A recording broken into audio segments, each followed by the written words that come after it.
Bueno, buenas noches a todos. Pues yo me llamo Giovanni Guevara, pues ella ya me presentó. Para tener un poquito más de tiempo, pues yo voy a empezar por el problema principal de por qué estamos aquí, por qué estoy yo aquí, por qué ejerzo lo que hago y por qué la inquietud de muchas personas, no solamente en Colombia, sino en el planeta, que es el cambio climático.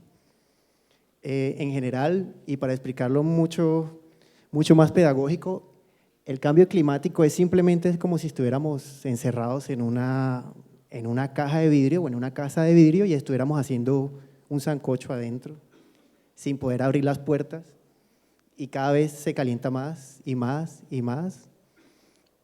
Y les recuerdo, sin poder abrir las puertas, porque hasta ahora no ha habido forma de abrirle un hueco a la atmósfera, y la temperatura sigue y sigue aumentando. Ese es el cambio climático. En un futuro, cuando sus hijos le pregunten cuál es el cambio climático, no hay mejor manera de explicar lo que es estar encerrado, cocinando, sin ventilación. Pero ¿cuál es la cocina que estamos haciendo? O el famoso sancocho que les digo. Es la misma sociedad. Nosotros somos una sociedad que estamos adictos a la energía. Esta sociedad no funciona sin energía.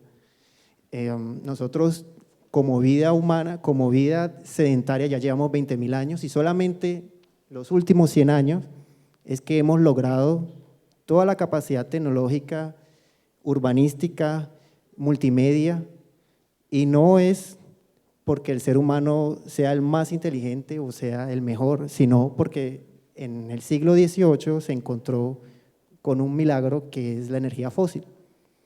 La energía fósil, ¿por qué les digo que es un milagro? Porque primero, todos estamos aquí descansados, venimos a clase, venimos a recrearnos, pero si no tuviéramos la energía fósil, estuviéramos cansados de haber laborado en el campo todo el día. Todo el día hubiéramos cultivado, aunque sea papas, cebollas, lo que sea para comer. Eso pasaba hace 150 años, pero ahora con la energía fósil, pues tenemos el tractor que hace el trabajo por nosotros. Para que se den cuenta, un tractor equivale a 100 campesinos de trabajo diario. Cada vez que un tractor trabaja en el día, equivale a 100 campesinos trabajando y laborando la tierra. En el tema de la construcción es mucho más descarado. Una cementera como la cementera San Marcos en el día, lo que produce es necesario para producir lo mismo 700 personas laborando. Y en el tema de la siderúrgica es mucho más complicado. Un laminador que tuerce normalmente el acero, que tuerce normalmente el aluminio, se necesitarían 10.000 herreros de hace 150 años para hacer lo mismo. Todo lo que ustedes ven aquí, todo lo que ven en construcción, en columnas de acero, todo eso es gracias no a nosotros, sino a las máquinas. Las máquinas las alimentamos con energía fósil, totalmente fósil. Esa es la famosa dependencia que nosotros tenemos y no nos podemos despegar. La gente dice que la energía es costosa. Es verdad, es costosa para nuestro bolsillo, pero no para la naturaleza. ¿Por qué? Porque 1 litro de gasolina equivale en 1 hora todo el trabajo de 7 campesinos en un día. Por lo menos en el ejemplo de un colombiano que amanece un día cualquiera y se levanta y no hay más energía fósil. ¿Qué pasaría con este colombiano promedio? Debería tener 200 esclavos a su orden, cultivando solamente la comida diaria que se come y haciéndole el vestido y haciéndole la construcción de su casa. No estamos hablando de las demás tecnologías. Para un colombiano son 200 esclavos, para un norteamericano 600 esclavos. El ejemplo también un poquito para dimensionar el orden de la energía, por lo menos un vuelo Cali-Bogotá, nosotros nos sentamos pasivamente en un vuelo Cali-Bogotá y estamos consumiendo, solamente una persona, estamos consumiendo el equivalente de 6 Nairo Quintana subiendo la línea, multiplicado. Todo lo que genera Nairo Quintana subiendo la línea, multiplíquenlo por 6 y eso es lo que nosotros consumimos cada vez que nos sentamos en Avianca, solamente de Cali a Bogotá. ¿Hasta cuándo nosotros podemos continuar con este derroche energético, sin que nadie nos diga nada, sin que no pase nada. Lo primero que hay que hacer es darnos cuenta de que no podemos seguir así haciendo lo que nos plazca, y lo segundo es identificar verdaderamente cuál es el problema. El problema principal son las emisiones de CO2 que provienen de la producción eléctrica. El 80%, del 70 al 80% de la electricidad en el mundo, y así sea en Alemania, en Canadá, en Australia, en Estados Unidos, proviene de la industria del carbón. El carbón es un combustible que se utiliza para generar energía eléctrica y todos los países lo usan. Por más sustentable que quiera decir que Alemania es sustentable, no, se alimenta mucho de energía del carbón. Otra variante es el 24% que nosotros tenemos del transporte. Transporte es solo con el petróleo. O sea, aquí tenemos que decir que el petróleo es una energía que solamente se utiliza para el transporte, solamente para el transporte. ¿Qué pasa con eso? Que la mitad de ese 24% se utiliza transportando carbón. O sea, estamos transportando carbón con petróleo. Hay que llevar de Cerrejón a Shanghái el carbón que nosotros estamos vendiendo. Y hay que llevar de la Antártida de Canadá hasta abajo, hasta México, todo el carbón que necesita la industria eléctrica para seguir andando como estamos andando ahora. Si de aquí a mañana nosotros eliminamos todos los carros y los ponemos eléctricos, eso no soluciona el problema. El principal problema es el carbón. Entonces, ahí tenemos identificado más o menos cuál es el criminal que nosotros queremos eliminar. Bueno, entonces ya como para abordar el cambio climático en una cuestión más regionalizada, estamos en Colombia, el cambio climático solamente en Colombia, porque nosotros estamos en una franja que está un poquito más arriba del Ecuador y entonces podemos decir que no estamos como tan vulnerables al aumento de la temperatura. Solamente la temperatura ha aumentado 0.6 grados, pero ¿qué consecuencia trae 0.6 grados? El café ya no se recoge a 1.200 metros, sino a 1.400. ¿Qué quiere decir eso? Que en Santander de Quirichao ya no hay café. Se tiene que poner el café un poquito más arriba y eso, pues no todos los caficultores tienen la plata para ir hasta allá arriba. Anualmente se mueren 20.000 animales, 20.000 ganaderos pierden, se quedan sin trabajo o dejan en desempleo a mucha gente. 285 municipios no tenían agua ahora en el fenómeno del Niño. ¿Qué quiere decir eso? Que la gente se va de los pueblos. Ustedes ven los reportajes de La Guajira y en La Guajira siempre o hay una señora mayor o un niño que se está muriendo. Nunca hay jóvenes, ustedes no ven jóvenes. Los jóvenes están en Soacha o se fueron para Santa Marta o se fueron para Barranquilla, pero nunca hay jóvenes. ¿Por qué? Porque el joven no soporta estar sin agua, no soporta estar sin servicios públicos y se larga a buscar mejores condiciones de vida. Como no había agua, hubieron 261.000 hectáreas de tierras cultivables que fueron afectadas. ¿Qué pasó con eso? Que la inflación subió el 7%, mucha gente estaba diciendo que era el paro camionero, pero el mismo ministro Cárdenas dijo que era el fenómeno del Niño. Es la primera vez en Colombia que un efecto exterior a nosotros, que no sea corrupción, que no sea lo que sea, sube la inflación. Es la primera vez y esto va a seguir aumentando. Se registraron 3.985 incendios forestales, el más dramático fue el que vimos en los Farallones de Cali. Ese fue el que más nos asustó porque estaba tan cerca y lo vimos tan cerca que nos preguntamos cuándo se iban a quemar los otros que venían encima. El mismo presidente de la Unidad de Planeación, Fernando Gaviria, en la época, no sé si está todavía en el puesto, dijo que por culpa del cambio climático, el 0.49% del PIB se iba a reducir cada año los próximos 5 años. Ustedes me dirán, ¿qué es el PIB? El PIB es el salario de Colombia. O sea, es como si yo fuera a Colombia y yo tuviera un salario mínimo, soy un país de tercer mundo, tengo un salario mínimo, ¿cuánto? 630.000 pesos. 650, algo así. Y todos los años, durante 5 años, se me va reduciendo 0,49%. O sea, voy empobreciéndome mucho más cada año. Si eso le conjugo la inflación, los precios de la energía, pues simplemente esos 0,6 grados me van a ir empobreciendo durante los próximos 5 años. Y lo peor de todo es que en los próximos 5 años, según el IDEAN, estos fenómenos se van a multiplicar por 3. O sea, van a ser mucho más fuertes, las sequías más fuertes y las lluvias más fuertes. A mí lo que me inquieta aquí en el Valle del Cauca es el puerto de Buenaventura.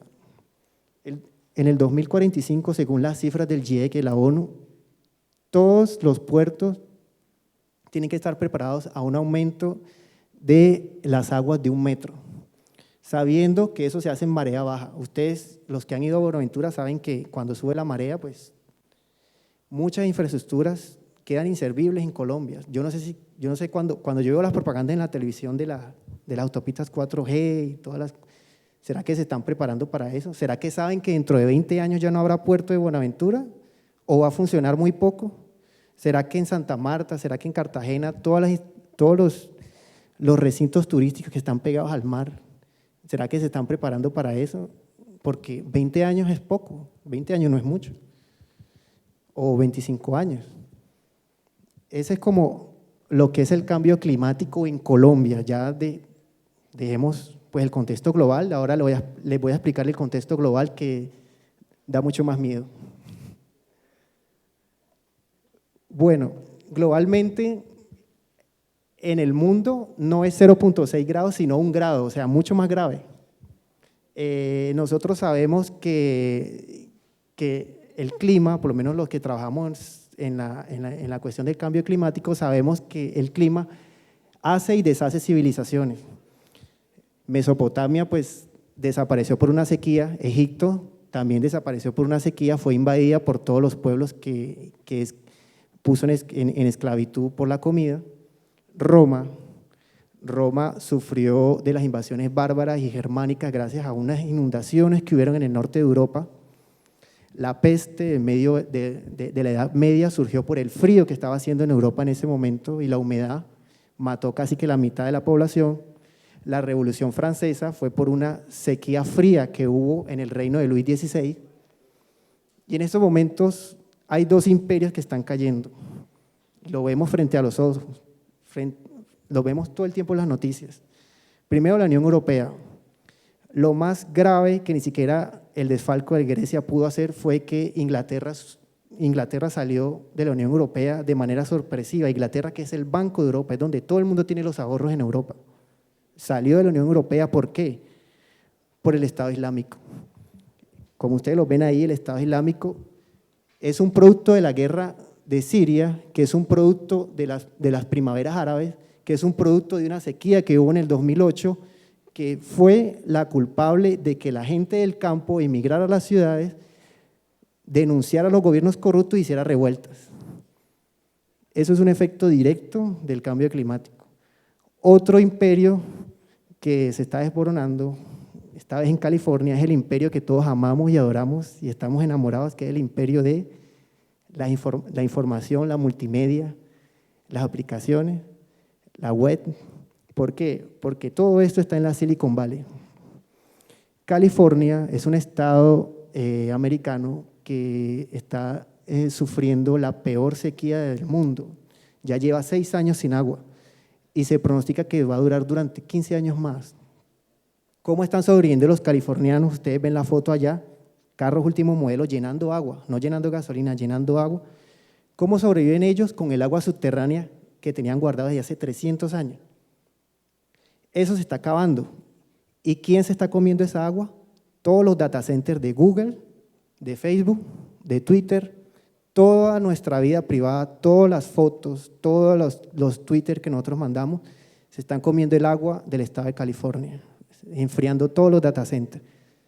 Eso sin nombrar que cada búsqueda de Google que nosotros hacemos son 7 grados de CO2, 7 gramos de CO2 que emite. Cada WhatsApp son 3 gramos de CO2 que emite. O sea, durante un día, todas las búsquedas de Google que yo hago son el equivalente a un camión que va de aquí a Buenaventura. Eso la gente no lo sabe porque nosotros creemos y vivimos en un sueño de que la economía no tiene infraestructuras, de que estamos conectados, de que no hay antenas que nos ligan a esa comunicación constante y que eso no cuesta. Pero es mentira. Es algo que nos va a costar, sobre todo a los californianos, y los van a echar. Los van a echar de California porque las próximas promesas electorales, tanto de republicanos como de demócratas, los quieren echar. Los quieren mandar para Canadá.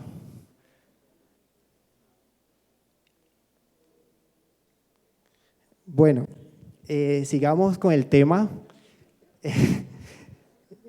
En un reportaje de la CBS en Estados Unidos dijo, con relación al último smartphone que va a sacar, ¿cómo es que se llama? Google, que se llama Pixel, un smartphone que es 4 veces más potente que el iPhone 7, un smartphone que tiene mucho más componentes, que es mucho más pesado, y que para hacer ese smartphone se necesitan 17 metales altamente contaminantes, entre ellos el coltán.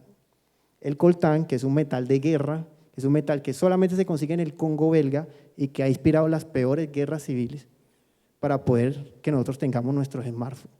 ¿Qué pasa con el Pixel Google?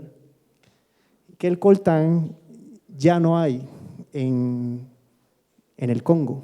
¿Y dónde está el coltán que sigue para Pixel Google? En Colombia, en el Amazonas colombiano.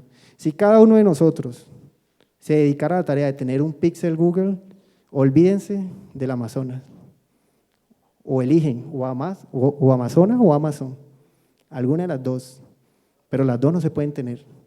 La semana pasada la SIGIN le quitó a la FARC 3 toneladas de coltán que iban por el puerto de Buenaventura, que iban hacia China. Pero no solamente los smartphones, también la televisión LED, la pantalla plana. Irónicamente el carro electrónico, el carro eléctrico, que la misma Ford dijo que se necesitaban 80 camionetas 4x4, la energía que invertimos fabricando 80 camionetas 4x4 para hacer un solo carro eléctrico. Y el famoso panel solar también, que no solamente consume la energía a través del carbón para poderlo fabricar, sino que también nos agota el silicio que está en Bolivia y que Evo Morales no quiere que China se lo lleve. De todas maneras, para explicar el problema, ¿por qué las tecnologías siguen bajando de precio? Normalmente un iPhone 7 no puede costar 2.500.000 pesos como lo que está costando ahora, tiene que costar por ahí unos 25 millones de pesos.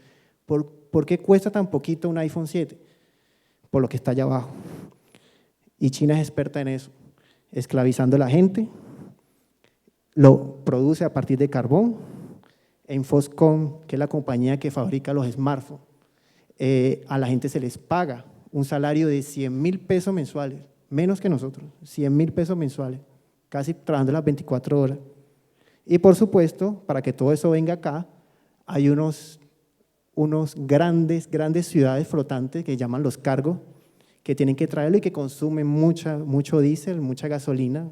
Entonces, todo lo que nosotros pensamos que es verde, que estamos haciendo ecología, aquí les presento la verdadera realidad. Tenemos esperanza de las energías renovables. Las energías renovables no van a resolver el problema. ¿Por qué? Porque las energías renovables, en el mundo de la energía, cuando hay una nueva energía que entra en vigor, esa no se come la otra. Las energías acá renovables son las que están en verde. Si ustedes, lamentablemente la energía es como la plata, entre más tengo, más quiero gastar. Las energías que yo produzca no se van a comer a la energía que está produciéndose con carbón. Ellas se van a ir ajustando a la vida de nosotros, a la industria y al cotidiano nuestro. Y para acabar de ajustar, si yo pongo todo mi empeño en producir más paneles solares para poder tratar de canibalizar una de las energías que están abajo, que son el gas, el petróleo, el carbón o la nuclear, tengo que emplear mucho más carbón, quemando mucho más carbón, emitiendo mucho más CO2 para transformar todo el silicio que necesito para producir esos paneles solares. Un ejemplo, si yo quiero llenar a Cali de paneles solares, yo necesito todo el carbón que pueda extraer de Colombia y Brasil. O sea, es algo que nosotros no podemos permitir. Ya contextualizando aquí en el Valle del Cauca, nosotros tenemos, en el Valle del Cauca tenemos que darnos cuenta primero de qué es renovable, qué es ecológico y qué no. Nosotros en el Valle del Cauca tenemos un bien transable que se está negociando en estos momentos en Wall Street y en Chicago, que es la tierra cultivable. Esta está desapareciendo más y más por las cuestiones del fenómeno del Niño, la erosión y las inundaciones. Ese es un valor transable, nosotros tenemos que saberlo explotar, siendo autosuficientes en alimentación, dejando de importar alimentos, o sea, tratando de minimizar los costos de combustible trayendo alimentos. Hay una buena iniciativa de todos los ingenios azucareros de producir bioetanol. Bioetanol sirve mucho para poder mezclarlo con la gasolina, es un combustible que es menos contaminante y podemos poner a andar térmicas con bioetanol. Otra cuestión es sencillamente toda la plata que vayamos a invertir, o ya sea en últimas tecnologías o en políticas, debemos emplearlas en cuidar el agua. El río Cauca lamentablemente no está desapareciendo por el fenómeno del Niño, está desapareciendo por la contaminación que se pone abajo y refleja los rayos solares, y cada vez la evaporación y el aumento de la temperatura está disminuyendo el cauce del río Cauca. Eso, las tierras cultivables, si no tienen una cuenca hídrica que sea continua, también se van a erosionar. Nosotros en el Valle del Cauca podemos tener independencia energética gracias a la cogeneración. Están produciendo casi que 300 megavatios de potencia. Eso es mucho, eso es como la salvajina multiplicado por 2. El bioetanol, que ayer salió la ley tributaria, la reforma tributaria, en donde iban a ponerle otro gravamen al azúcar. Tal vez sea un bien por mal para que la industria de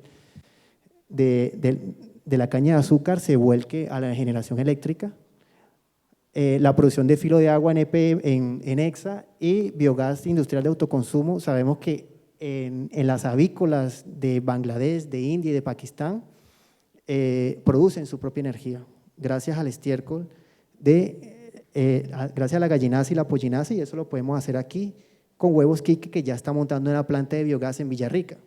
Pronto la conocerán. Bueno, estas son como las tablas de GIEC, donde es, el grupo de GIEC es de la ONU, está proporcionado para nivelar todo lo que es la cuestión fotovoltaica, que es un poco confuso, en donde nosotros tenemos que dar importancia al funcionamiento, que tiene que ser mínimo de 18 horas, sin importación, capacidad para almacenar, tiene que ser derivado de un proceso industrial, o sea que aparte de como hacen los ingenios, el producto de los ingenios es el azúcar, no la energía, pero producen energía, y un derivado de un tratamiento ambiental como es el tratamiento de las aguas residuales. Bueno, este es el fin de la presentación, una conclusión pequeña de un minuto, de 30 segundos. Nosotros somos la generación de Google, de Facebook, de todo lo que ustedes quieran. Nosotros tenemos que admitir que hemos fracasado en las cuestiones climáticas, en las cuestiones del cambio climático. Sin embargo, hay una población que se está levantando de las cenizas, que son aproximadamente 1.000 millones, mil millones de niños pasando por África, por La Guajira, por Siria, por Bolivia, que está viviendo la peor sequía de su historia, en donde esos niños reciben todo, reciben las enfermedades, reciben la guerra, se ahogan en el fondo del Mediterráneo, y los que sobrevivan de ahí van a ser los líderes del mañana. Tal vez cuando ellos sean los líderes del mañana, no nos juzguen a nosotros por ser la generación que los dejamos morir, porque eso a ellos ya les está pasando, no es que dentro de 10, no, ellos ya están viviendo, están viendo cómo mueren sus hermanos, están viendo cómo mueren sus padres. Los que sobrevivan nos van a juzgar a nosotros, y nosotros estaremos viejos, no nos podemos defender. Tal vez nos quitarán las pensiones o alguna cosa, pero prepárense. Muchas gracias. Ingeniero, voy a hacer dos preguntas. Ojalá que las respondan mujeres. O sea, los regalos son para mujeres. Dos preguntas. ¿Ah? Dos preguntas a las chicas, pero allá hay un hombre, ¿ve? ¿Cómo hago? No, usted genere las preguntas, ingeniero. O sea, brinde las preguntas.